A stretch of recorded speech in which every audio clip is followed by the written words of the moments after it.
York City to open up a circus school and an aerial gym. We do trapeze, lyra, cord, fire eating, fire breathing, sword swallowing, pretty much anything you've ever seen from the carnival, small to as big as the circus. Why I came here was basically because the last 7 years I've been on tour, and throughout those 7 years, this seemed like a natural stopping point halfway through the country to take some time off.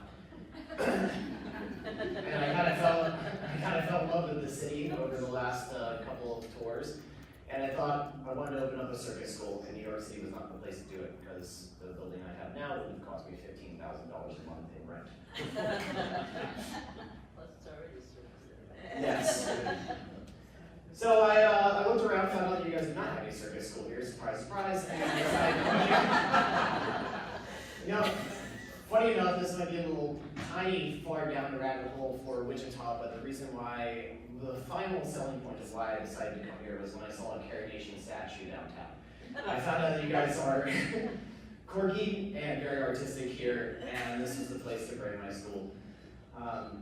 We're located down in Hayesville, and we have now incorporated ourselves pretty much into the community. We've been open up now for 5 months, and since then, we have taken part in some of the talent shows here in town. We are also part of Party in the 060. We're part of Riverfest. We're also part of the NPR benefit show at the Cotillion this year, and pretty much have just taken off. And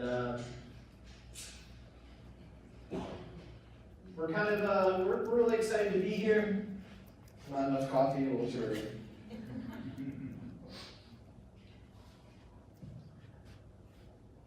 But,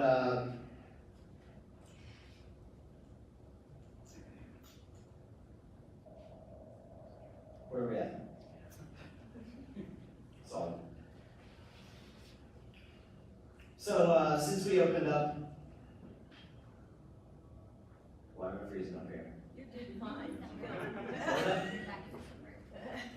Oh yeah, okay, so back in December we opened up here in town, and we were actually supposed to be a private school just for my circus, so that's another reason why I came here, is just because it was cheaper and we were going to be a private school. Right after we opened up in December, we were open for about 2 weeks before everybody caught wind that we were in town, and then all of a sudden it became very clear that we had to be a public school for everybody to come to. So we ended up becoming a public school far before we decided to even open up, because we were supposed to open up in May. So now we're ahead of schedule about 6 months and a public school, when we were only going to be a private school in the beginning. And I'm pretty sure that's about,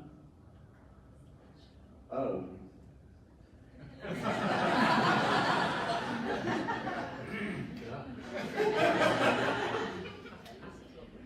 This is what we're doing. This is a picture of our school. This was actually during our open house. It was a great time, and these are 2 of our students, including this one at the bottom. She is a 9-year-old. She's also one of our instructors, and she is very talented. She's doing some doubles work with somebody else here.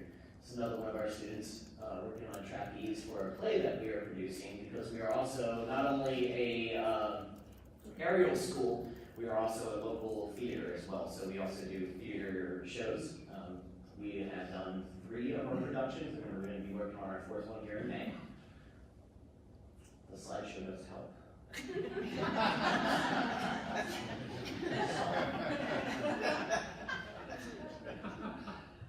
This here is another picture of one of our classes. You can see that some of our students are in their 40s, some of our students are 4 years old, and it kind of goes across the board here. In the back here is our knife throwing board, which is another thing that we do at our school, is hatchet and knife throwing. That is also all ages. Some of our best knife throwers, actually this is our best knife thrower here. This is also the 9-year-old that's one of our instructors. She can throw 3 knives at a time, simultaneously out of one hand, and hit 3 different targets. It's pretty incredible. This is our information, and that's me on fire.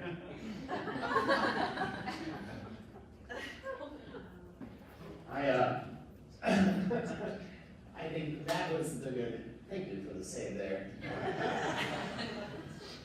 Forgot there was a screen behind me. All right, let's give Rush a hand.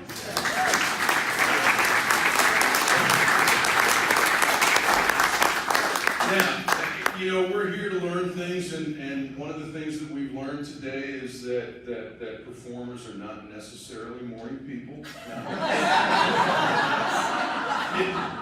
It's cool, okay?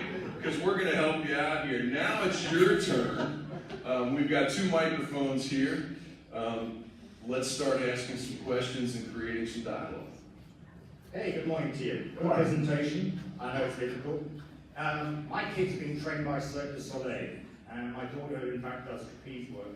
So now that you're in Hayesville, because we have to take them down to Miami to do the shows. So I'm really interested in what you're doing here and how much trapeze work that you can do. Are you familiar with Circus Soleil? Yeah. Okay, well they send their instructors down and they taught my kids. And as I say, they've put on some phenomenal shows. My daughter climbs and she does all the catching. So is that something that you can do here? Is that flying trapeze or? Flying trapeze. No, we don't do flying trapeze. We do dance and a static trapeze, but not flying. Not flying. No. Okay, well that was my question. Yeah. Well, maybe you should think about doing flying. Yes. I looked. There's not very many warehouses that have the flying capacity here in town. Well, I have multiple questions, so thank you so much for being here. So I'm going to boom them out here. One is, what's your background? How did you get into this? 2 is, whenever I love the people when they love to come here. What specifically attracted you to coming here? What's your business model? And what about liability? What was the last one? What about liability with the knives and everything? Oh, okay, yeah. So, what got me started in circus is I have a very rare disease called Ehlers-Danlos, and it makes my collagen deficient. So basically, I'm one of the most extreme contortionists in the world because of a cellular deficiency, which makes me have unlimited flexibility. Also, my skin and my bones. So, I was considered a natural born freak. That's the terminology, and that's how I got into circus.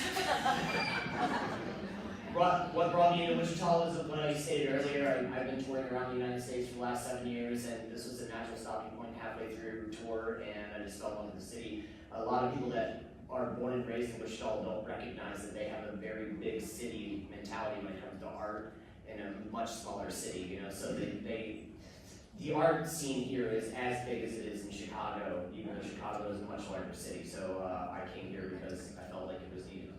Excellent. Liability, well, back in the late 90s, there was this thing called Assumption of Risk Clause, and it basically was when everybody was suing McDonald's for pouring hot coffee on themselves.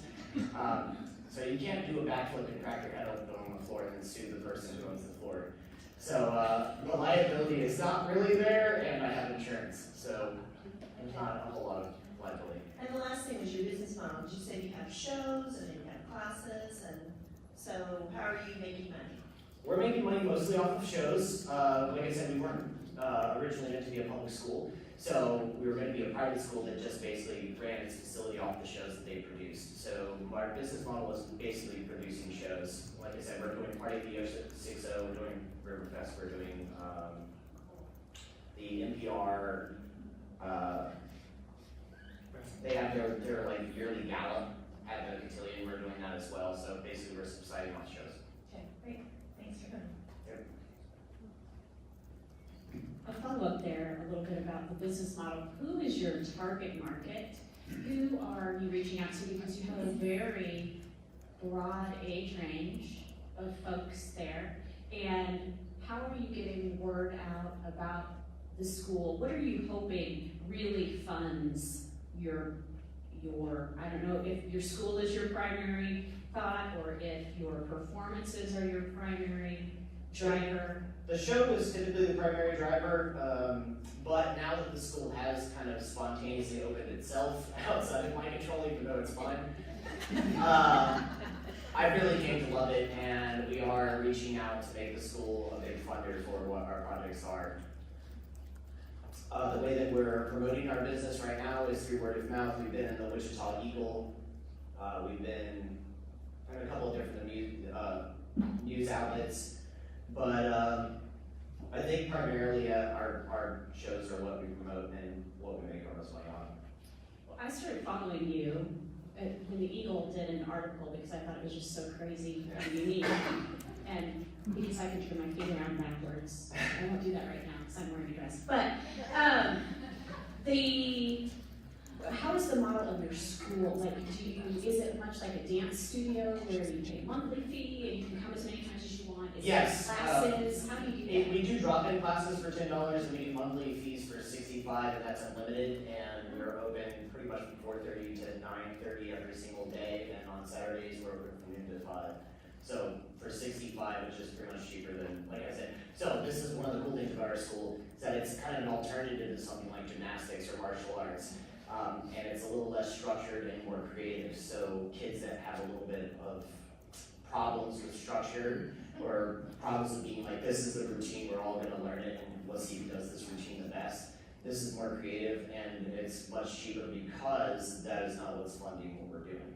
So for the $65 a month, it is completely open gym for mostly like 5 hours a day every day. So are there classes? Yes, there are classes. So there's classes going on. Oh, yeah, and yeah, open they're- gym at the yeah. same time. So 5:30 to 7:30 every single day, we have classes. Thank you. Maybe you could come to 1 million Cups and go join the circus, but kind of exciting. I didn't know you guys even existed, so I'm glad that you came today and shared your story. Because the art is really awesome in Wichita and the surrounding areas. So tell me a little bit, I know you said knife throwing and you said a little bit of trapeze, or tell me a little bit more about the different types of things that you're doing. I mean, you said extortionist, but I mean, tell us a little bit more if there's more. We're actually, What do you call it? What do you call it? You do it again? I think that's a pretty good accurate description.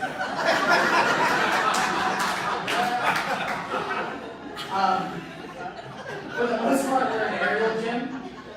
So we do, if you've ever seen aerial silks or aerial cord or trapeze or lyre, which is pretty much like a hula hoop that's made out of metal that hangs from the ceiling. Those are our primary focus is aerial arts, but outside of that we do some juggling, we do contortion, we have some yoga classes, and we do, it's funny, we're expanding so fast, it's been kind of bizarre to me personally that there's been such a cry for like entertainment that we're like growing into this multiplex of things that now every Sunday we do a yoga class at the historical Hayesville Park, which has nothing to do with circus. So now we have a yoga class every Sunday that's free for people just to show up and hang out in the park and do it. We also have a family-friendly karaoke jam at 3B's, which is a part of our circus school now as well. So it is kind of expanding outwards. But yeah, outside of aerial work, we do contortion classes, juggling classes, and pretty much everything you've ever seen, like from the human blockhead where you hammer a nail into your face, all the way up until anything but flying trapeze because our facility is just not large enough for it. It's a great presentation. My question is, you're starting to grow quite a bit and you're branching out. So have you sat down and set up a game plan or basically a business plan on what you're going to do and how you're going to rein that in so that you can actually, move forward? So what are your plans for moving forward and maybe getting yourself a little bit more? Right. Yeah, because it's happened so fast, the business plan has came and gone out the window at this point several times. We're at Plan G currently. And Plan G is to perform as much as possible. We have pretty much the entire summer booked up as far as performances go. We're doing the after-school programs at a few of the elementary schools over the summer. Like I said, we're doing a lot of the festivals. We're actually doing the College Heritage Festival again this year. So we have a lot of festivals and stuff lined up. So right now it is duck our heads and fulfill our contracts and perform as hard as we can. This is so terrific. This is great. I grew up in Hayesville, and wrong side of history, my life would have been completely different. I hope that's something that somebody says 30 years from now. Absolutely. Do you do anything like fortune telling, tarot cards? Some performers do, but That's, Performing. yeah, it's an interesting concept that goes down a really dark rabbit hole. I personally am a mystic and I do some of the mystic acts, but not necessarily. Well, we'll talk later, and I just wanted to make sure, this is about networking and collaborating and just making sure that, you know, Christina Duncan in town? Yeah, Okay, I thought so. yeah. Okay, thank you. I'm doing a show fair on Saturday and Sunday at the Ring Fair this Of week. course you are. Yeah. I just want to offer a testimonial for the When I Grow Up Circus. My kids and I are members, and they're 8 and 12, and the three of us, it's the only thing that I know of where the three of us can exercise together. And on any given Wednesday, 2 of us might be working on juggling, and 1 of us is working on a suicide drop hanging upside down somewhere. So, and 1 of us might be laying and just staring at the ceiling. And it's just a wonderful place for 3 very different personalities to spend time together and move our bodies. So I'm very grateful that you're doing that. I'm glad you did. Thank you very much. It's very interesting that you can have 1 person juggling, 1 person laying on a bed of nails, and 1 person practicing a suicide drop. I didn't name it. It's a drop on silks. It's very scary where you dive head first towards the ground from very high. But yeah, it's very dynamic. So you find great talent. Is there a career course for people to take? Do you help them get jobs? And Absolutely. Okay. 100%. I'm very well connected in the circus community, and once I opened this as a public gym, my intent was to find talent here to add to my show. My crew right now has not grown too much since I've been in town because of the winter time. We opened up in December, which was madness to open up a gym in December, but we did open in December, but now that the summer's starting to come, I'm hiring local performers.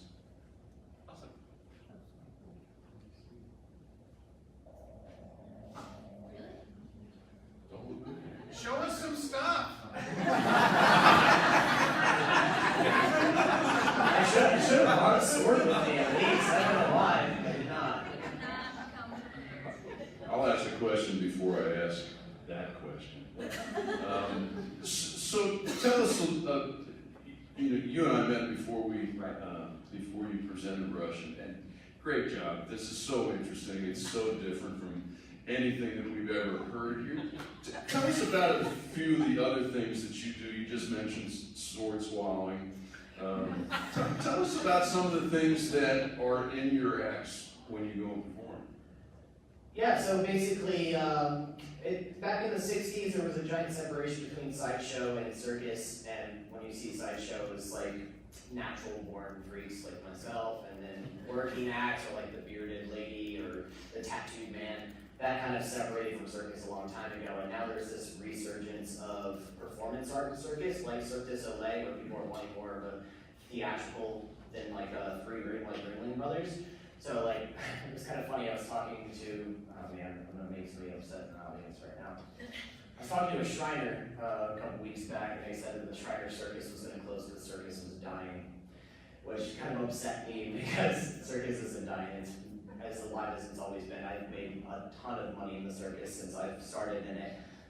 It's just every 50 years or so, it goes from being a theatrical production to a non-theatrical production, and now we're in the theatrical production side of it. So the 3-ring circus where you take your kids out just to see the elephants and the tigers and the people swinging with absolutely no storyline has kind of died off. People want more out of their circus.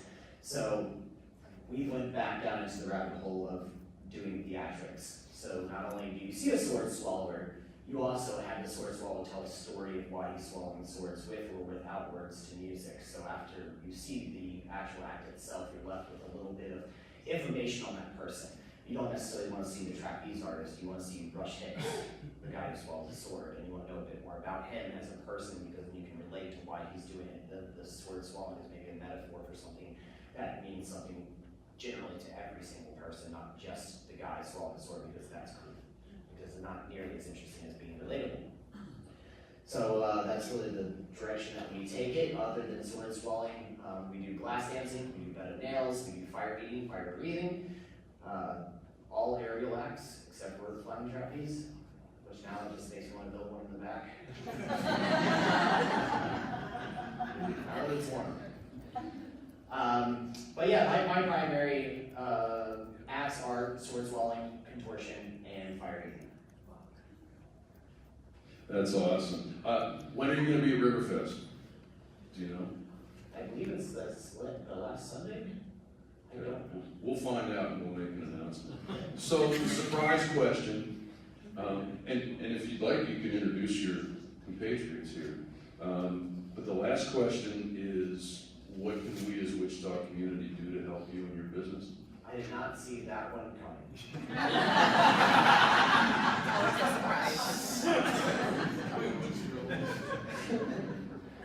No, seriously, yeah, so we opened this gym. It was supposed to be a private facility. I opened it up. I had all the money I needed to open it up as a private facility. I had all the rigs put up. We actually had to build the rigging system inside of the building because it's a flash-built warehouse where we could not use the rafters.